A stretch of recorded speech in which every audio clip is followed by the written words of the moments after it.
Here I am on the prom. It's Sunday morning. It's just gone 8. There's already quite a few people around.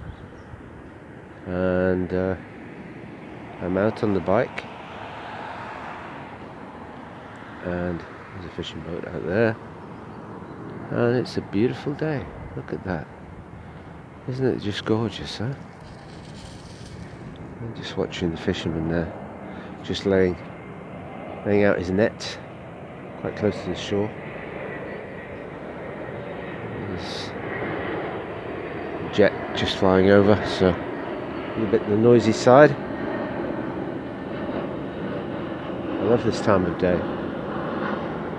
I'm definitely a morning person. The older I get, the more of a morning person I become. I don't like late nights. I like to be up, out, fresh, early, like this. I mean, you know, I'm so lucky to live in such a beautiful place. Over in the distance is the mountains of the Estrel. That plane that's just flown over is approaching the airport now. And I've just come out here. I've got myself a coffee, flask of proper freshly brewed coffee, which I always make. I haven't drunk instant coffee for more than 20 years. It's not good, instant coffee. Fresh brewed coffee, I use a little Italian coffee pot. Just flash around. These houses here, it's called the ponchettes. These at one time were all fishermen's houses. Now they're definitely not fishermen's houses. They're quite expensive, quite pricey. A few years ago, a friend of ours rented one. Somebody we knew, and we went there for an evening. Quite nice. And of course, you've got the chateau just behind there.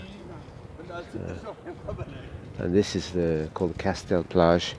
And all summer there's a beach there, a restaurant, everything. But the whole thing now is gone. That vacant space below where Castel is written on the wall, that is all built up in the spring, and then they take it all apart, take it away. So you've got a bar and a restaurant and loads of beach chairs. You can lie in a sun lounger for a day with your own, get drinks brought to you, and that's all constructed every spring.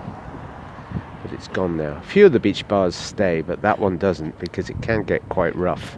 And one year, I can't remember which year it was around 10 years ago, they put the bar out. So it was early May, so it was already constructed, and then we had this huge storm and the whole thing was destroyed, and I think a lot of it was lost, just swept out to sea. So all the structure, the roof, the walls, everything, the bar, I guess, was all just lost, because we had a freak storm in May. Normally the storms are at this time of year, and by May it's very rare to get a storm. Yeah, you can see that fisherman there just laying out the nets. There's Antibes in the distance, and the airport just over there. Yeah, lots of people out running. People are into their sport here. They really are.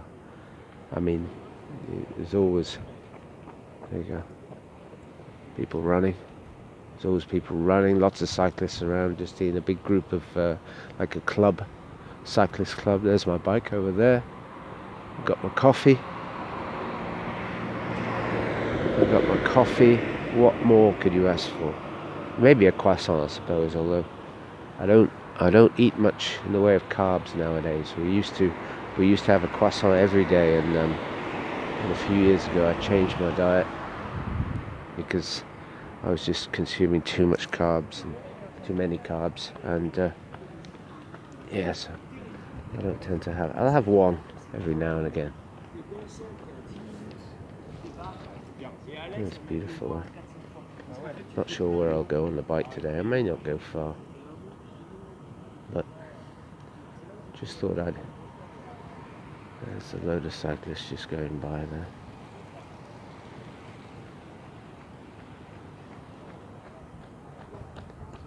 Yeah, you can see Antibes very clearly in the distance actually.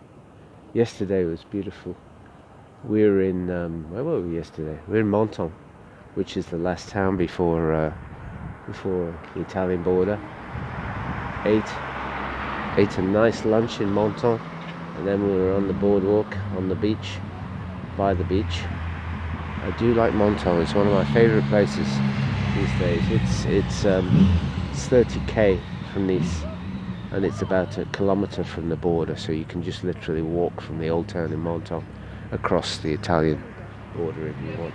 Didn't yesterday, but I've done before. Okay, that's the scene from the prom. Sunday morning, just 20 past 8.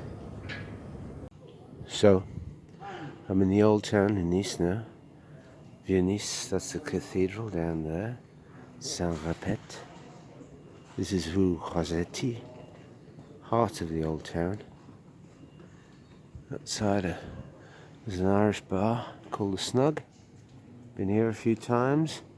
Years ago it was called O'Hara's, and it was the first Irish bar in Nice, and it was a strange place. I walked in and we were the only customers, and a middle-aged lady at the bar. We had quite an odd conversation with her, but since been renamed, new owners, and seems quite popular. Snug. And that's new beer company, you see. Up there is the chateau, steps up, and you can walk to the top of the chateau. These buildings are fairly old. This is the oldest part of Nice, and the chateau was fortified, and at times when the corsairs would come, the boats from raiding ships from Africa, people would seek refuge in the fortified chateau, and that was a regular occurrence. And this is Rue Droit in the old town. You see how narrow these streets are. Oh, very nice. It's all basically about 400 years old, these buildings. This is the Palais Lescaze, which is a museum, which is an old villa. The villa belonged to a wealthy family, and there's an interesting thing. I'll just speed up here. I hope this is not too unstable. Pushing bike as well here.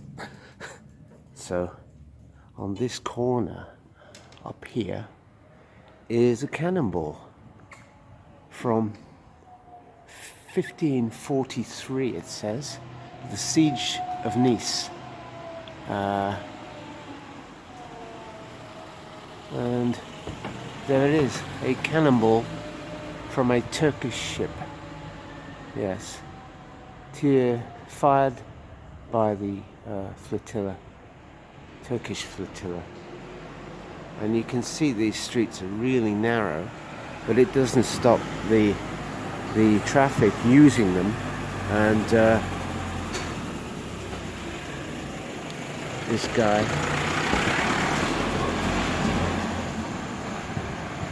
there's refuse collection. Now we're at Place Saint-François. This building's recently been renovated. Quite nice old buildings. This was originally the work exchange, labour exchange, Travail de Bourse, I think it was. No, Bourse de Travail. And this is traditionally the site of the fish market. So this fish market has been here for centuries. The guy's just setting up there. It's not a particularly big fish market. There's a bigger fish market up in another part of Nice. There you go. I do like this. I like early morning you see all the little businesses just setting up. Everybody's starting their working day. Not me though, I'm off today. So still in the old town, Venice here. This is a clock tower. I can't remember the name of this tower, but you can go up there. They've got a lift up, I think. I've not done it, but it only opened up a few years ago. And yeah, this is again in Venice. Somebody just setting up the restaurant. The beginning of the working day. That lady's just put this here, so this must be the limit of their seating area for this restaurant. This restaurant used to be called, oh my gosh, La Mama, I think. La Mama. I ate here a few times years ago. It's now called Perolier. Okay, just move on. Then finally, I've left the old town, and this is now Place Garibaldi, which is it's quite a lovely square actually. It was renovated a few years ago, and you've got all these very Italian looking buildings facing the square, and if you look closely you'll see that the balustrades under the windows are just painted on. They're not actually real. This is quite an old church, right in the middle. And then here, right here, is the man himself. That is Giuseppe Garibaldi, born in Nice. I'll put the date in the description. Born in Nice, and worked for the formation of the state of Italy, which was 1861, and apparently very, very pissed off that Nice voted to join France in 61 and not the new state of Italy, because he regarded himself as Italian. He was born here, and he wasn't happy about it. But an amazing life. He lived an amazing life. So this has all been pedestrianised. Years ago this was a roundabout, and they moved this statue of Garibaldi from the middle there, where that van is just passing. That's where the statue was, and they moved it about, I don't know, 10 meters or something. Used